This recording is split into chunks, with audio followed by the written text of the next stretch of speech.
ایران میکنه اونم خوب کردی حقش میده.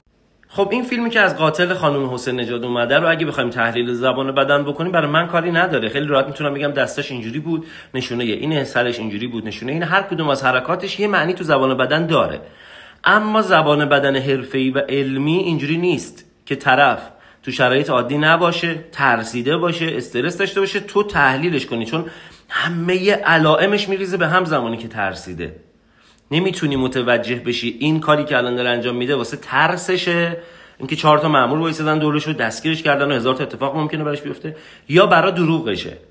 پس نمیتونی اینجا تحلیل زبان بدن انجام بدی. باید وایسی زمانی که طرف توی شرایط عادی تر، مثلا تو دادگاه چند وقت دیگه اومد شروع کرد صحبت کردن، اونجا فیلمش در اومد، خیلی راحت تحلیلش کنی. بازجوهای حرفه‌ای هم زمانی که دارن از یکی بازجویی میکنن نمیترسوننش، چون میدونن اگه بترسه همه چی خراب میشه. همین الان تو این ویدیو دیدی مأموره داره میگه که اشکال نداره حقش بود که زدیش، داداش اون با من هر کاری تو بگی من میکنم، تو هر چی خواستی به من بگو.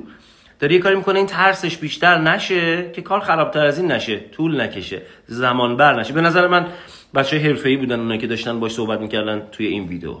امیدوارم که فیلمش زودتر بیاد، فیلم دادگاهش توی شرایط عادی‌تر که بتونیم زبان بدنش رو تحلیل کنیم. با من دیگه داداش من قول بده با من هر چی خواستی به من. تا الان